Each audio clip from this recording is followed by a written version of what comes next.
The man known to history as Kankan Mansa Musa was born around 1280 AD in the Mali Empire, which was located in West Africa.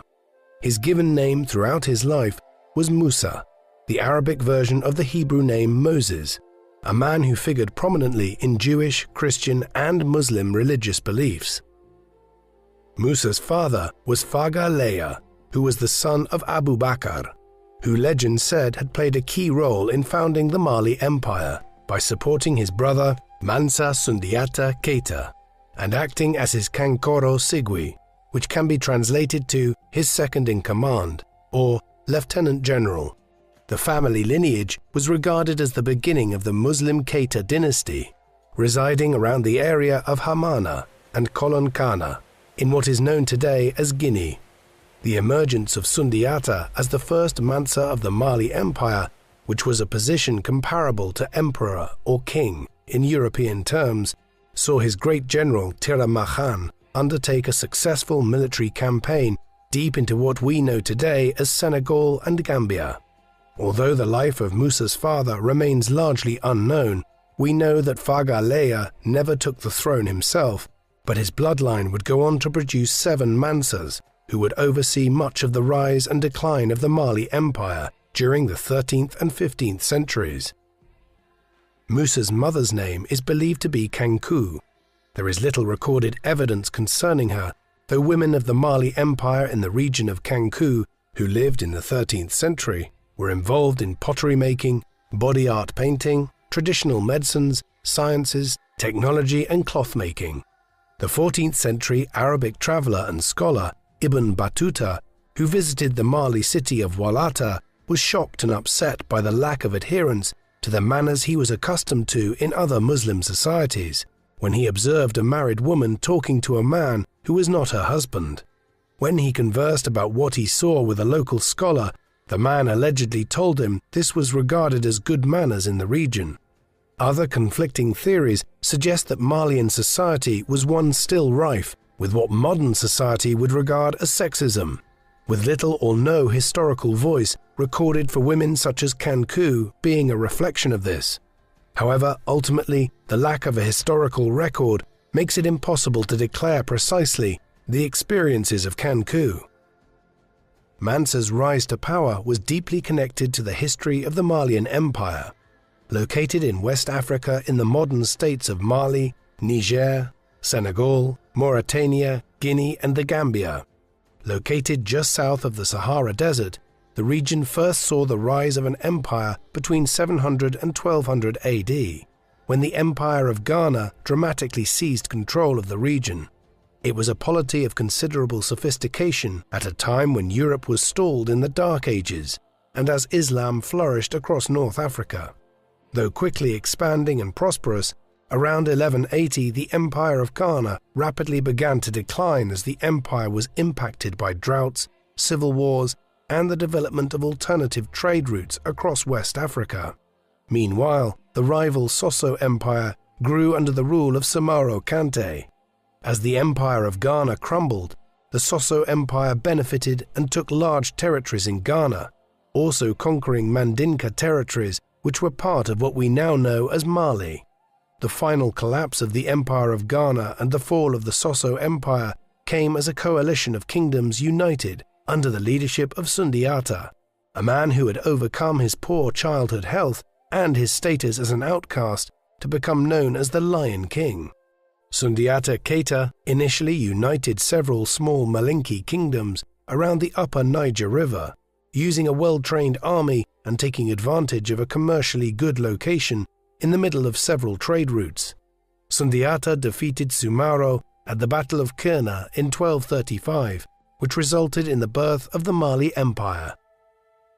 In 1255, Sundiata is believed to have died after drowning in the Sankarani River, which is still marked today with a shrine that reads Sundiata's Deep Water, although less reliable theories allege that he was in fact assassinated or accidentally hit by an arrow in a public demonstration known as a Gittan. He left several daughters and at least 3 sons, of which 2 were likely adopted from his generals. All of these would play a part in the succession. much folklore and oral traditions about Sundiata's military prowess and strong leadership paint a legacy of a man who was able to establish an empire which united numerous tribes and languages, while introducing new agricultural methods, such as cotton weaving, in addition to establishing laws known as Korukan Fuga, which were eventually documented and can still be seen in the constitution of modern-day Mali.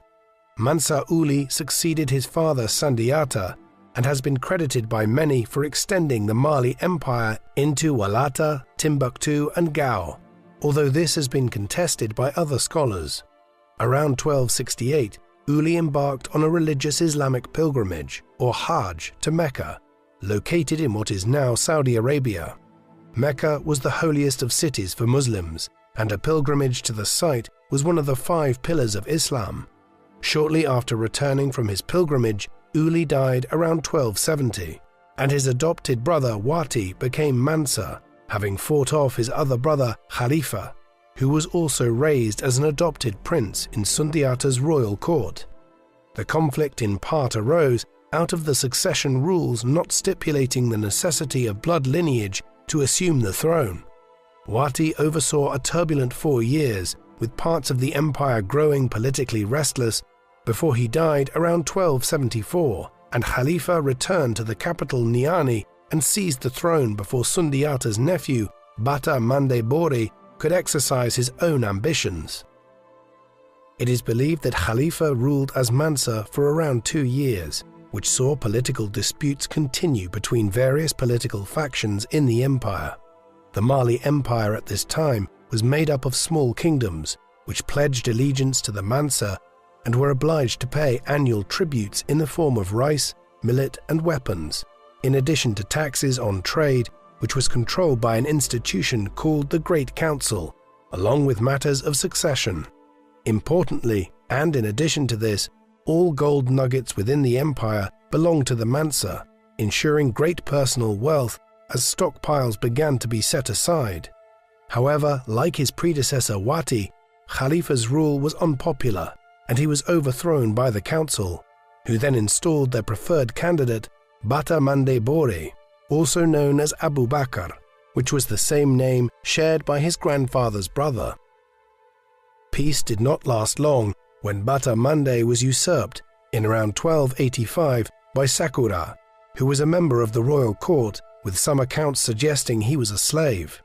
Other theories suggest the term slave was not the literal meaning, and instead a reference to Sakura's roots in the Tontajon Taniworo clans, who were freemen but often referred to as slaves. During this time, people who were enslaved would be paid a salary and were given the option to buy their freedom if they chose. Slavery was different than in later iterations of chattel slavery and other harsher slave regimes. However, while slavery was not inherently based on race, scholars suggest that considerable racism continued to be a part of the Malian Empire. During Sakura's reign, trade increased between the Mali Empire and the rest of the Muslim world, while he also led successful military campaigns and extended the borders, seizing land in the Gao region. Performing a Hajj, possibly in an attempt to display power as well as engage in a religious pilgrimage, Mansa Sakura was killed on his way back to Mali, with some accounts pinpointing his death in the town of Tajura near Tripoli, in what is now Libya, while oral tradition claims Kon Mamadi, who was known as Ku, assassinated Sakura. Whatever the cause of his death, Sakura's passing in early 1300 proved good for Ku, who was himself the nephew of Sundiata and who became the new Mansa. Ruling for roughly 5 years, Ku died and his son Muhammad ibn Ku preceded him as the 8th Mansa of the empire, while his nephew Musa was in his 20s and had become an active participant at the royal court. Unfortunately though, we know very little about Musa's early arrival at the court, his education, or indeed how he managed to begin ascending within the power apparatus of the Mali Empire. Muhammad oversaw the growth of what was now a powerful empire, but his passion resided in exploration, and in the early 1300s, he instructed approximately 400 ships to be loaded with supplies and sail west. on the command that they only return when they run out of food or find land. Many months passed before just a single ship limped back from the expedition, with the captain reporting to the Mensa that the fleet had befell a vast area of ocean, which had such a strong current that it resembled a powerful river. While the other ships continued and were never seen again, the captain decided to turn back, but his story made Muhammad suspicious, and instead of deterring him from further attempts, it encouraged him to try a second voyage. Such was his passion for the enterprise that Muhammad led the second expedition himself, and in 1312, hundreds of small vessels were fitted out with dried meat, spare rope and provisions sufficient to survive should they become separated. Sailing such distances away from land was uncommon, which made the journey more perilous. But Muhammad sought fame and fortune in new lands he hoped to discover. Muhammad named Musa caretaker emperor and successor before setting sail, and Musa, along with his family, moved into the royal palace in Niani, which served as his home and the central government, having been fitted out with multiple rooms, a royal stable, and a cooking area capable of hosting thousands of guests. There were 14 provinces across the empire, which Musa had now become regent of in Muhammad's absence, ruled by governors called emirs, with the Berber provinces governed by their own sheikhs. Musa created national honors for these provincial managers, which successfully encouraged devoted service, while he had judges and civil servants to assist with the implementation of his policies. In addition, Musa has also been credited by many to have started the practice of sending students to Morocco to study at the educational establishments there, which benefited from their ties to Muslim Spain, a center of European learning at the time, and a place of education Musa felt far surpassed what he could have provided at home during this period. The Empire of Mali was formed from a kaleidoscope of united local communities, with different customs and languages, which made this a diverse land for Musa to lead. Musa ruled from a black ebony throne on a raised platform in the palace courtyard with 2 giant elephant tusks either side, and held the traditional royal court where crowds gathered to listen to reports from regional governors, military personnel, and legal discussions, which ruled on disputes within the empire. With all the luxuries and duties bestowed on him by Muhammad, with time Musa was recognized as Mansa and was assigned his own Dieli, who served as chief counselor, in addition to a herald and master of ceremony, who would both be his voice by projecting the official wishes and commands. Musa's rise to the throne was determined by the disappearance of Mansa Muhammad's fleet into the Atlantic Ocean. Some historians hypothesize at least part of the fleet reached America long before Christopher Columbus arrived in 1492, while others argue the entire body of men was likely lost in a vast ocean they had never navigated and with ships that were insufficient to make an Atlantic crossing.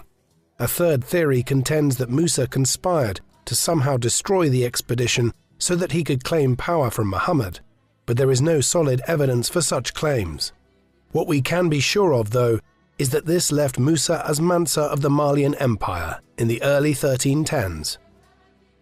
Many years later, when visiting the city of Mecca in Arabia, Musa explained to an emir named Abu al-Hasan Ali ibn Amir Hajib about how the expedition had vanished. This was what he said: "We belong to a house which hands on the kingship by inheritance. The king, who was my predecessor, did not believe that it was impossible to discover the furthest limit of the Atlantic Ocean, and wished vehemently to do so. So he equipped 200 ships, filled with men, and the same number equipped with gold, water, and provisions, enough to last them for years, and said to the man deputed to lead them, 'Do not return until you reach the end of it, or your provisions and water give out.' They departed, and a long time passed before anyone came back. Then one ship returned, and we asked the captain what news they brought. He said, 'Yes, O Sultan. We traveled for a long time until there appeared in the open sea, as it were, a river with a powerful current. Mine was the last of those ships. The other ships went on ahead, but when they reached that place, they did not return, and no more was seen of them, and we do not know what became of them. As for me, I went about at once and did not enter that river.' But the Sultan disbelieved him. Then that sultan got ready 2,000 ships, 1,000 for himself and the men whom he took with him, and 1,000 for water and provisions. He left me to deputize for him and embarked on the Atlantic Ocean with his men. That was the last we saw of him and all those who were with him, and so I became king in my own right. From this account, it is clear that Musa believed that such an expedition was folly.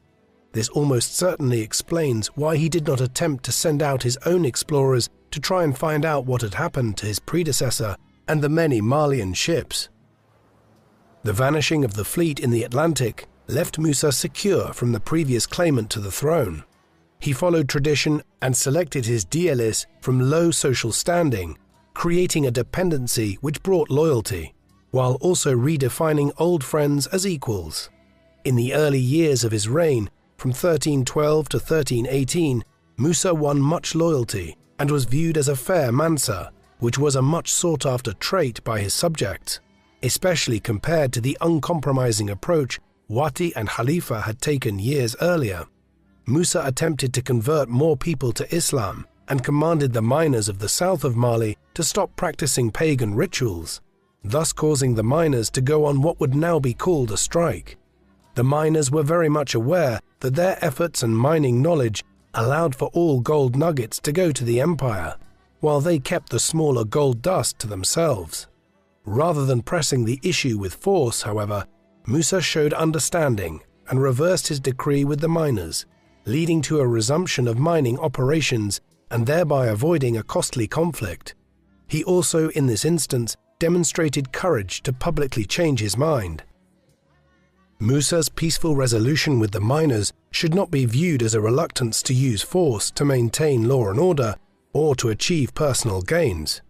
As with his predecessors, Musa was an empire builder who sought to increase the wealth and territorial limits of his empire through actions that ultimately favored the ruling class.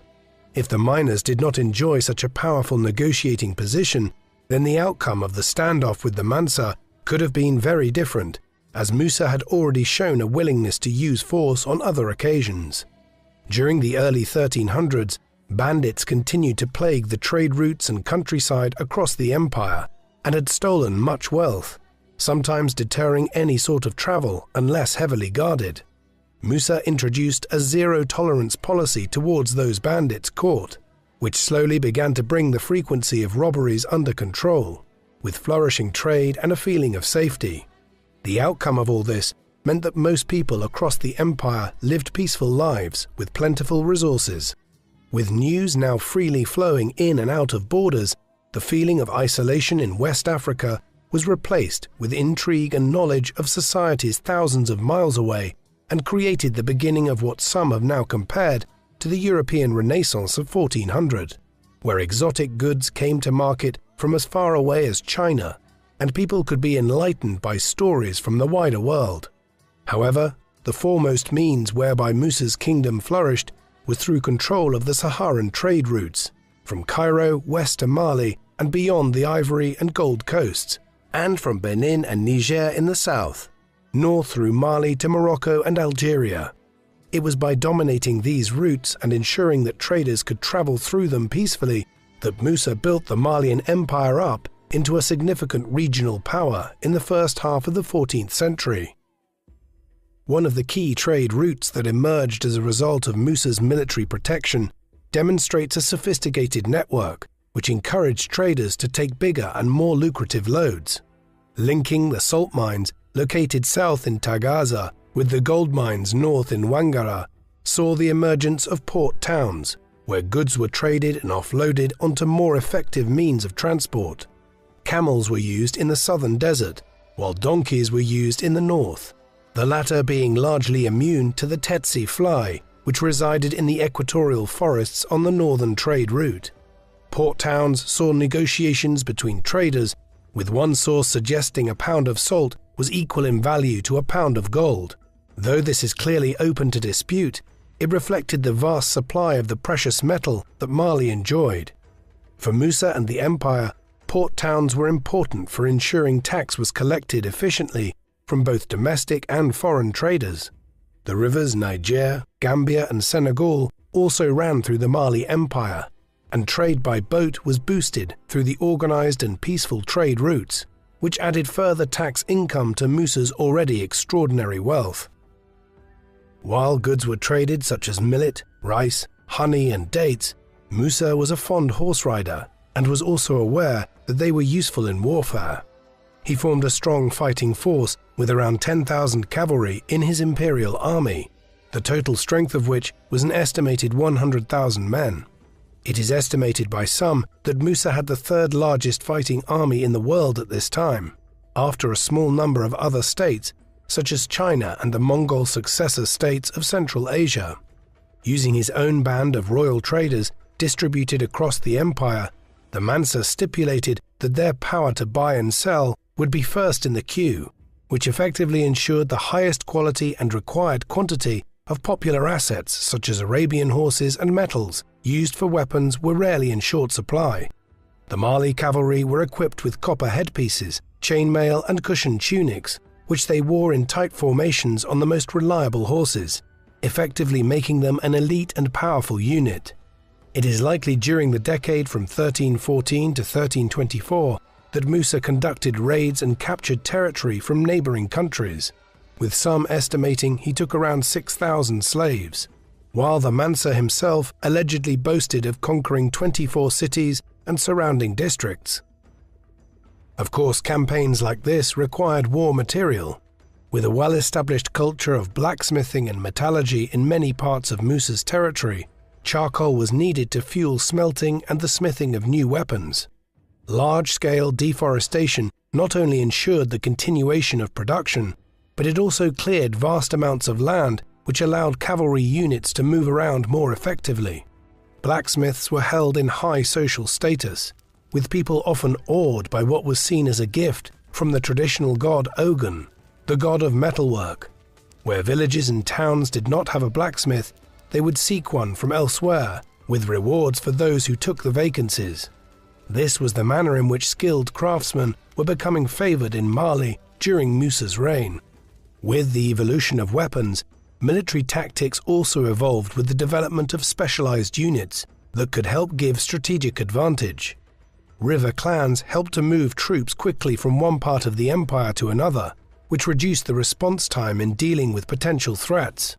The Farimba were elite units that could be called to assist local provinces under attack, using a wide arsenal of weapons, which included poison arrows, poison javelins, knives, spears, and swords. Often at festivals, elite fighters would display their swordsmanship, as it was viewed as an art in Malian society, in addition to a military technique. The Farimba were units comparable to European knights, commanding a unit of cavalry which were often deployed in offensive moves for the empire.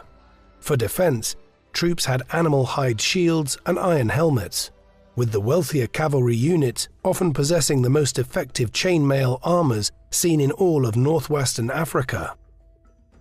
In 1324, about 12 years into his reign, Musa undertook a 9,000-mile journey when he embarked to Mecca, just as the first Mansa Sundiata had done. This was the famous Hajj, or pilgrimage to Mecca, which all Muslims were required to do if they were financially and physically capable of doing so. The empire was at peace, and through influence and trade, it was both larger and stronger than it had been prior to his reign, and so Musa decided to travel via land rather than sea in order to demonstrate both power and prosperity to the outside world. The pilgrimage would take Musa through one of the world's largest deserts, follow the coastline of the Red Sea, and finally down the Arabian Peninsula to Mecca. Some sources claim that Musa built a mosque every Friday, and then continued on with his pilgrimage. This would have resulted in up to 2,000 mosques over the course of his life, which would show not only his incredible wealth, but also his religious dedication. Critics of this theory point out that evidence of these buildings no longer exists, and it is almost certainly a myth. But the very fact that such a claim could be made points to the piety of Musa. We know more certainly that many months of preparation for the Hajj would have been required, and when all was complete, Musa had mustered an unprecedented 60,000-person entourage, which included around 12,000 personal servants, 8,000 soldiers, family members and many guests, such as governors all the way down to working people from within the empire. While most pilgrims would complete the journey on foot, Musa set off on a black stallion with gold trappings, with the Mansa dressed in a wide pair of trousers which were not only made from an exclusive lavish material reserved for him, but through the width of the material demonstrated his high social status as per the custom in Mali. The crowd cheered the caravan farewell, beholding a colourful spectacle with lavish bold colours and jewellery adorned by many, while in front of Musa were 500 selected servants walking in a column and carrying splendid 4-pound gold staffs, while a number of guides were dotted around to navigate the route. Logistically, it was a huge operation, with hundreds of camels and horses extending for long lines, laden with supplies such as food, water, tents, tools and clothing, while around 80 camels carried 80 pounds of gold each, which would serve as gifts or currency to resupply, where required, along the journey. As the sun set, the caravan had left Niani behind and was moving through the grasslands where Musa and his guard could peel away from the main body on trips and easily rejoin with their horses, moving much quicker than the main body. Watching lion cubs play, galloping alongside antelope, and amusing at the awkwardness of a young giraffe reaching down to drink water were discoveries the Mansa delighted in, while also meeting many people who watched the caravan move. On one occasion, upon finding a baobab tree which were known to hold water in the soft bark, Musa discovered a man who had fashioned a workshop within the tree where he loomed cotton in the cool of the shade, which was a story the Mansa retold. Such was his curious nature and his interest in economic and technological development.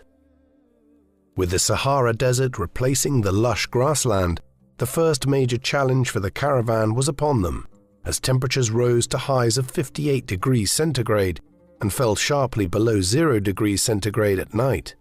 In the barren landscape of rocks and sand, each person required a gallon of water a day, while camels drank 25 gallons in the space of a few minutes, storing it for many weeks. Wherever possible, water supplies were topped up at the few pockets of water that were discovered, with Musa's servants undertaking continuous loading and unloading of the pack animal supplies.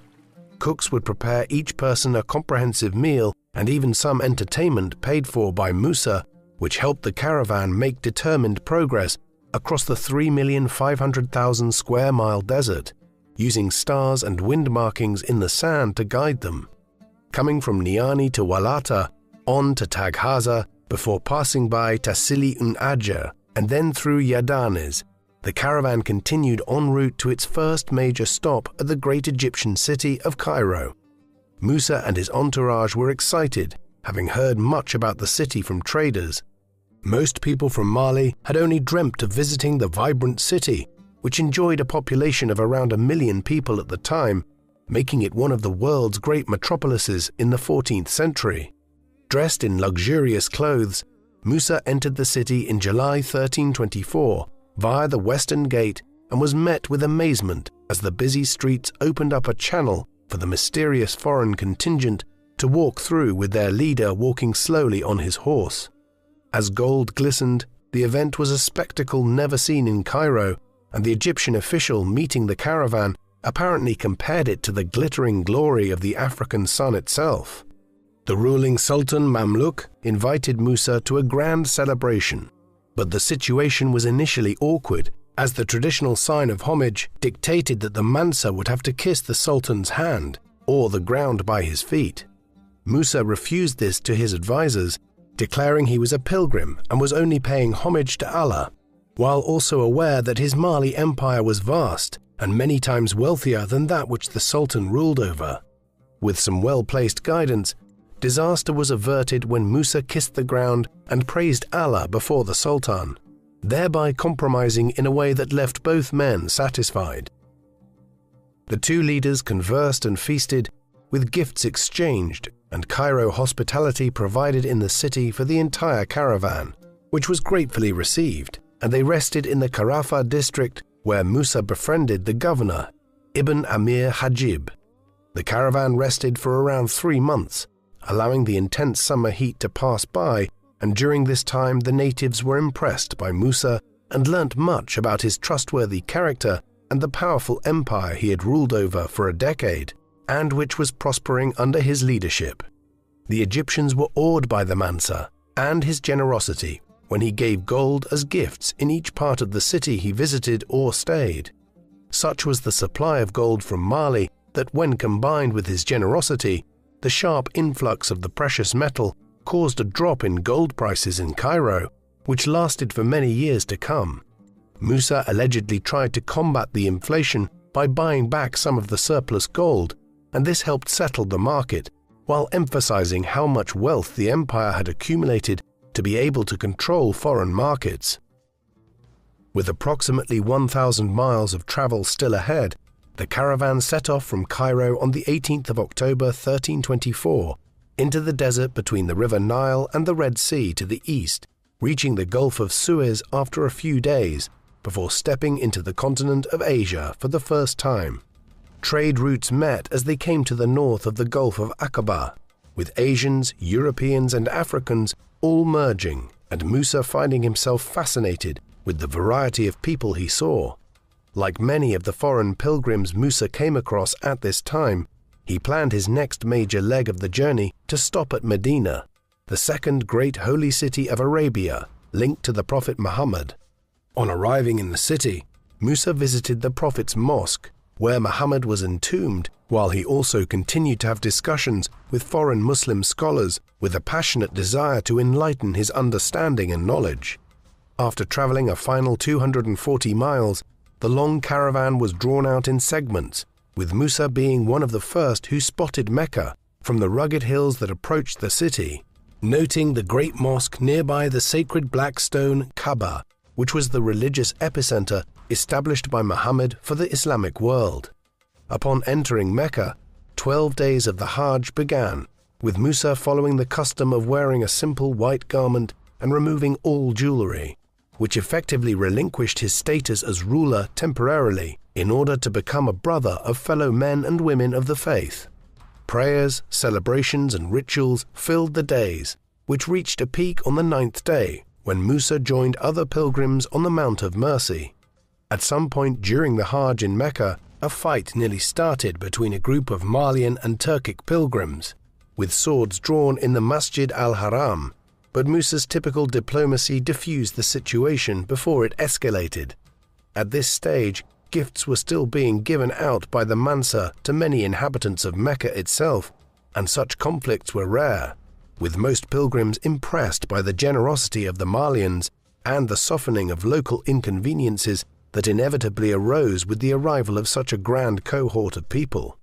3 days of feasts brought the pilgrimage to a close, and Musa kissed the sacred black stone once more, only this time he was a Haji, which was a title given to those who completed the pilgrimage, which was viewed as the greatest earthly achievement. Many accounts suggest that Musa enjoyed the conversations and prayers with the people of Mecca and found them so fulfilling that he wanted to live the rest of his life in the great city. But reports coming from his empire back home in Mali prevented him from doing so. Musa's son Maghan was the caretaker Mansa at the time, but reports were suggesting that his youth and inexperience were leading to difficulties back in Mali, with further news that conflict had broken out with the neighboring Songhai people in what are now northern Burkina Faso and western Niger. The Songhai were keen to build their own empire at the expense of the Malians. Accordingly, preparations for the long journey back to Mali began, with Musa opening an invitation to many local scholars and descendants of the Prophet, known as Sharafa, to join him and return back to Niani to help build and bless his empire. One who accepted was Abu Ishaq az-Shaili, a popular poet and architect often referred to as the Moor, who had become very close to the Mansa before accepting his offer. Upon setting off, they spent much time conversing around Musa's plans for Mali, which he hoped to realize while ensuring preparing his son for succession, before ultimately returning to live the life he now desired in Mecca. By the time the caravan reached Cairo, news of their first visit had spread far across the known world, with European and Asian traders and explorers waiting to see Musa's wealth firsthand.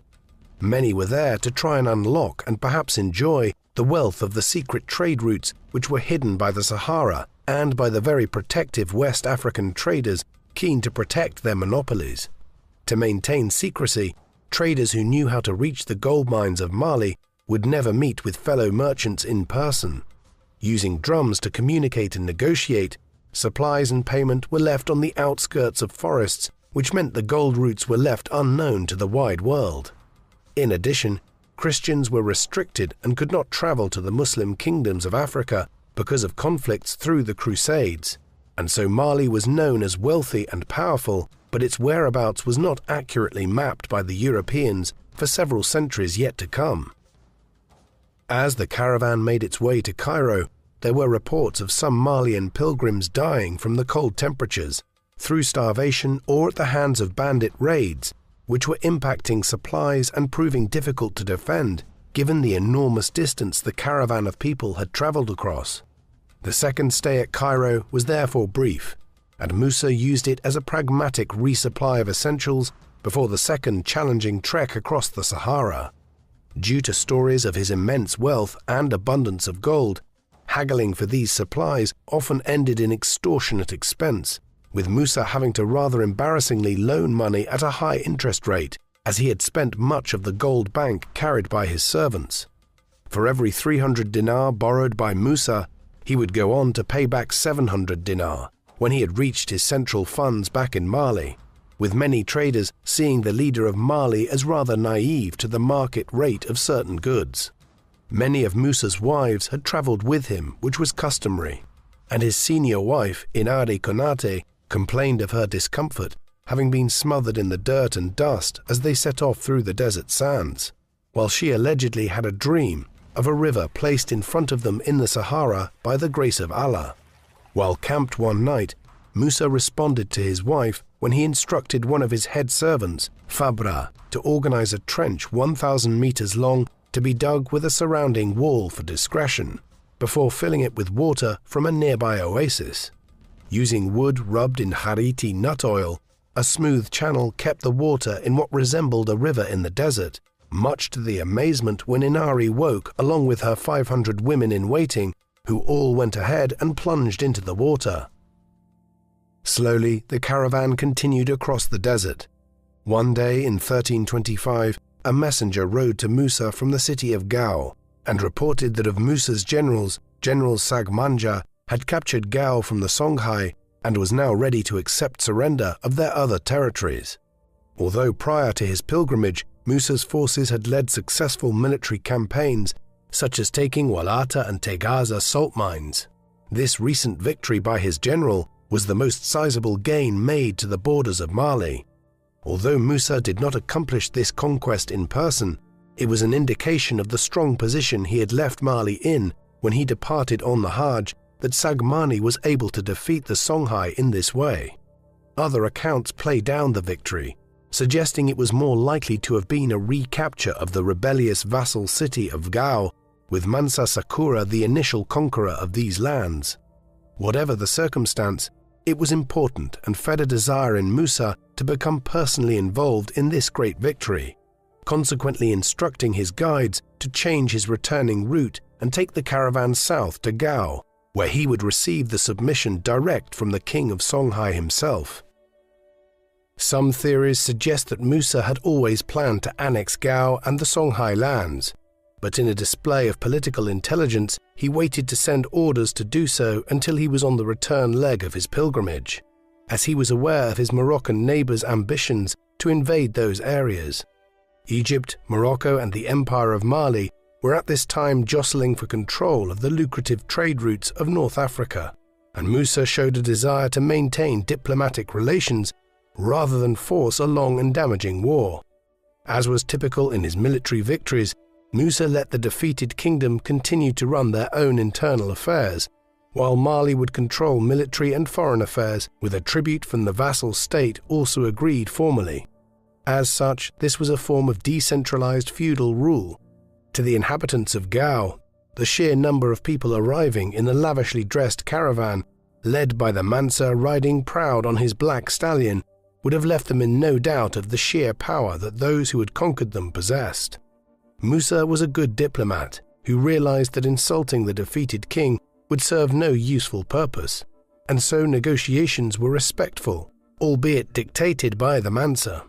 These saw the Songhai Empire absorbed into the Empire of Mali, with a large proportion of the city enslaved and sent to work in mines or for military service, although they could eventually purchase back freedom with wages should they wish. As was common, 2 children of the Songhai king would also be taken as well-treated hostages when Musa came to leave, but not before he explored the city. Upon discovering the main mosque in Gao had a straw roof, Musa summoned his architects and tasked them with building a mosque which would possess more beauty and extravagance. With the design and construction, it was through this new mosque that Musa introduced a new style of architecture to this part of Africa, which saw a tall, sun-dried bricked building of a kind soon to be called Malian style, a type of architecture that would be admired for hundreds of years after. With thick walls that ensured the buildings were kept cool, and easily repairable palm beam and mud-based building materials, the urbanization of smaller communities brought a better quality of living for many. With this done, Musa led the caravan out of Gao and followed the river Niger further into the old Songhai Empire, which the Malians had now conquered, and soon found another key city which was now part of their Mali Empire and which was at its peak. Mansa was said to be impressed with the position of Timbuktu, which saw merchants traveling up and down the water, carrying goods and people on traditional flat-bottomed canoes up to 66 feet long. As in Gao, Musa was not impressed with the city's mosque, and once again planned the building of the Jingueraba Mosque, along with the development of an educational establishment here, the forerunner of the University of Sankore, which became a renowned establishment of learning for black African scholars alongside students from as far away as Europe, as the city blossomed into a center of Islamic education as well as a trading center. Musa staffed the university with jurists, astronomers, and mathematicians, while he cemented his rule over the city by building a palace for himself, using architects from the Spanish Andalusia region. The architecture of the mosque and educational establishment is worth elaborating on.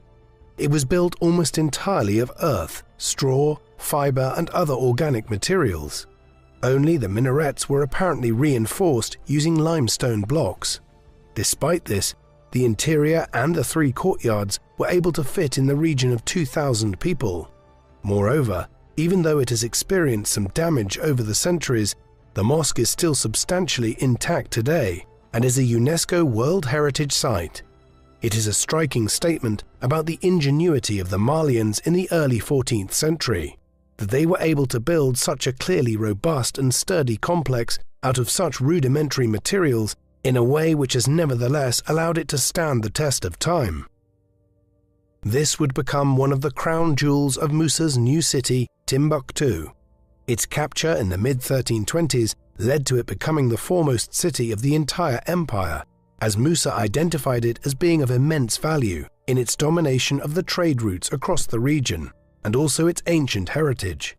A settlement had existed here since the 5th century BC, during which era it had probably benefited through second-hand or third-hand trade with the Romans of Mauritania to the north.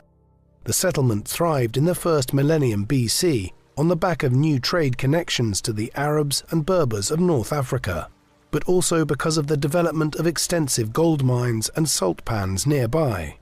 Its location some 9 miles away from the Niger River gave it river access, while it was far enough from the core of the Sahara Desert in cooler medieval times for it to be a center of agriculture as well.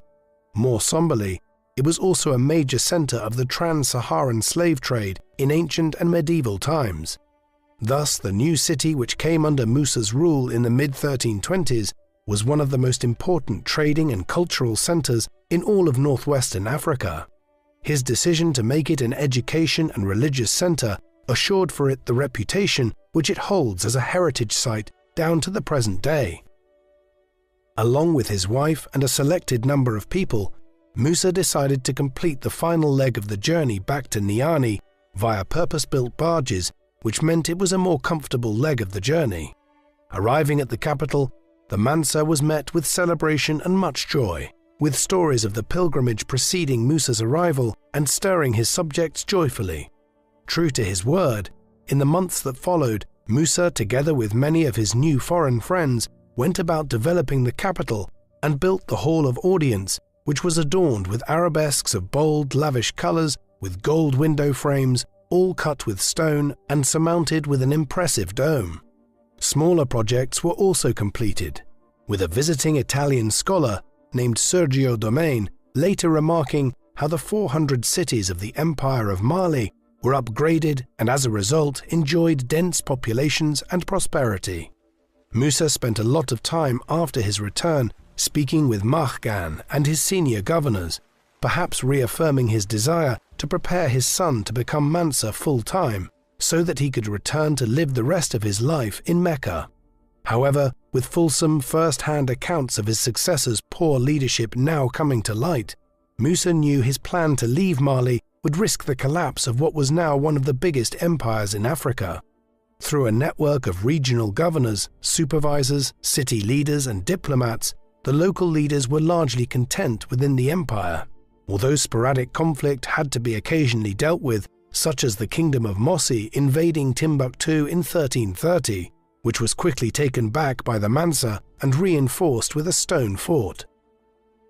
Having accepted that he would need to stay in Mali, Musa immersed himself into the exploration of science, arts, history, and Islamic studies, which he had discovered on his pilgrimage.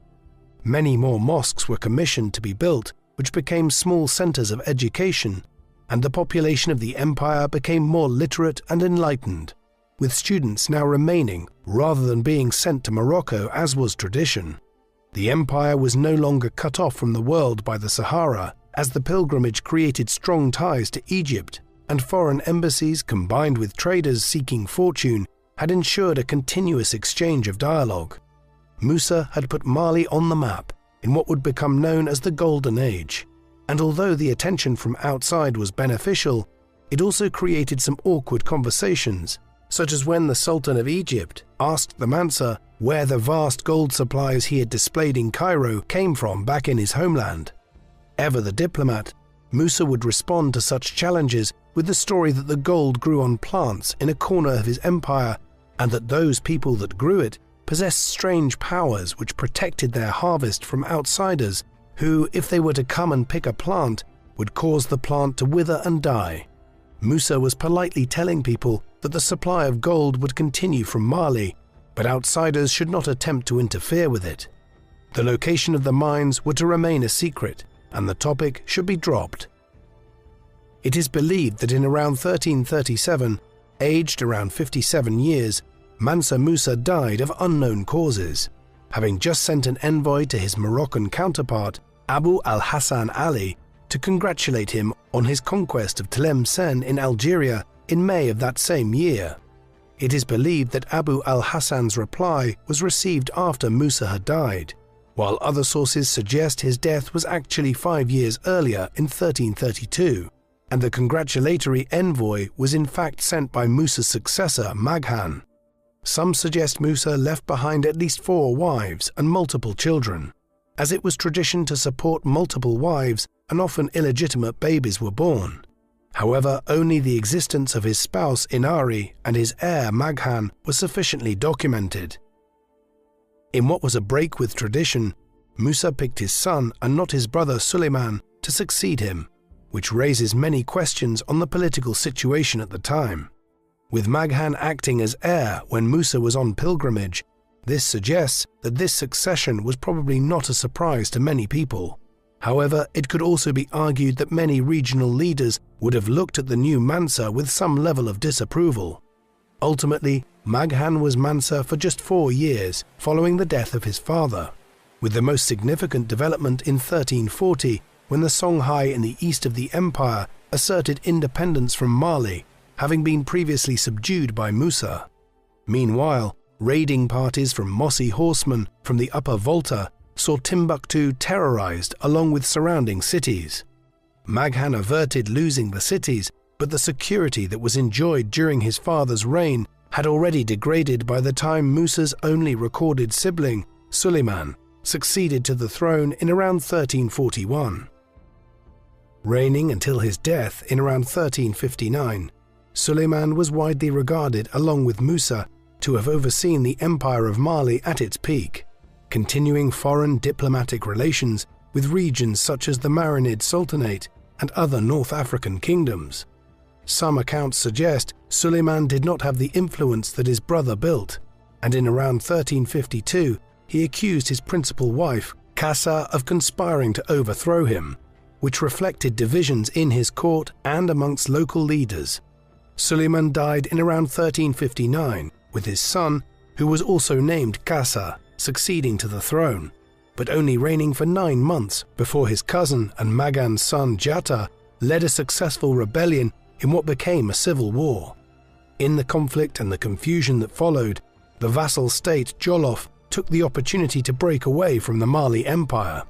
By 1360, Jatta was Mansa, with accounts suggesting he was a poor leader, with the North African historian Ibn Khaldun recording much that is known about his reign, and with many pinpointing this time as the beginning of the empire's decline.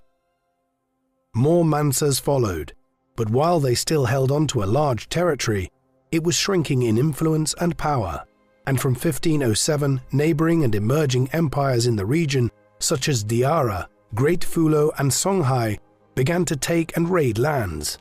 Attempts by the Songhai to take Niana in 1542 were repelled, before Mansa Mahmud III was forced to flee the capital, and the attacking leader, Kerminafari Daoud, sacked the city before ordering his men to use the palace as a place to defecate, a sign of the humiliation of the once great Malians, although the city was eventually won back. Counterattacks were attempted to retake the fragmenting lands, but the heart of the empire continued to be attacked, and in 1670 the capital was sacked and burned by the Bamana. Some suggested that the sheer power and size of the Empire of Mali at its peak had created complacency, with no major military setbacks for generations, while Musa's pilgrimage had inadvertently advertised the riches of the state to outsiders and turned it into the prey of neighboring kings. The loss of Niani proved fatal, and in 1672 the Keita dynasty had retreated to the town of Kangaba, where they became provincial chiefs, while the empire dissolved into independent chiefdoms, with the Golden Age now but a chapter in history. The legacy of Mansa Musa is often centered around his wealth, with the figure of $400 billion accepted by many to be his comparable wealth in 2023, if one adjusted for inflation and other factors, which would make him not only the richest person alive today, but also the richest person in recorded history, greater than the likes of John D. Rockefeller, Elon Musk, or Jeff Bezos. However, the reliability of these calculations is challenged by many scholars, as not only does it make assumptions on gold supplies, but it is also compiled using historic sources that are often not scientific in their approach. Mande oral tradition was the responsibility of a griot, who would discuss history, tell stories, write poetry, and perform theatre for their communities in West Africa, with very little documentation of facts completed. As a result, much of what we know about Musa came from Arabic sources, and the Mansa's wealth was formed from perception following his pilgrimage, as opposed to someone witnessing firsthand the extent of his gold reserves. Some of these sources were also produced decades after Musa's reign, and were based more on popular belief than any real form of scientific evaluation. Conflation has also caused debate when looking at historical sources connected to Musa, as his name appears to be associated with a Mande figure known as Fajigi, which is translated to Father of Hope. Fajigi also went on a pilgrimage to Mecca in order to retrieve sacred objects known as Bolio, but with limited evidence, some argue the oral tradition has merged the two figures into one person. Both Musa and Fajigi were also sometimes blurred, with Mansa Sunjata's top general known as Fakoli, with traditional and Islamic beliefs combined in his story with the common fact that all three men embarked on a pilgrimage. In other sources, Fakoli and several other figures who traveled to Mecca have been referred to as Musa, with the symbolic or simply erroneous swapping of names, causing much confusion for historians. Musa's infamous wealth and the specific timeline of many key life events remain unknown, but we know he took an impressive pilgrimage to Mecca, which put the Mali Empire on the map for many people residing further afield. In 1375, the most significant map of the Middle Ages was commissioned and named the Catalan Atlas, which displayed a picture of Mansa Musa holding a gold object and a caption that refers to him as the richest and noblest of all these lands due to the abundance of gold. We also know that his character was generous and just, with his gift-giving and successful leadership during the empire's peak the predominant evidence for this. Displaying diplomatic understanding in addition to mastering several languages suggests that Mansa was an intelligent man who made calculated decisions which bought loyalty. The wealth of his empire was certainly a major factor in his rule, but he should also be understood as a successful ruler in other respects. For instance, adding Gao and Timbuktu to the Malian Empire was an episode of considerable importance, as was his establishment of a university in the latter city. This was one of the great cultural centers of Western Africa for centuries to come, and indeed Timbuktu has gone down in history as a quasi-fabled city in Saharan Africa, in a large part owing to the manner in which Musa developed it during his reign. It is hard not to think that his experiences on the Hajj shaped how he went about this. Musa was profoundly impacted by his experience in Mecca, coming back with a new entourage of experts who worked on many developments with an architectural style alien to most parts of Western Africa. Still relevant today, Musa's story has inspired his inclusion in computer games such as the Civilization series, while in the 2018 film Black Panther, Musa's legacy inspired a character in what was a Hollywood success, making over $1.3 billion at the box office. We will never know all the facts about Musa, but history will continue to remember him for both his wealth and his successful leadership of the people living in the great Malian Empire. Popular culture in the 21st century even sees a track called Mansa Musa appear in the third album of rapper Anderson .Paak, where the artist talks of his great wealth and power. And so Mansa Musa continues to live on, through both fact and folklore, as a quasi-mythological ruler around whom so many myths and tales have been built up. What do you think of Mansa Musa? Is he one of the most significant figures in West African history? Please let us know in the comment section. And in the meantime, thank you very much for watching.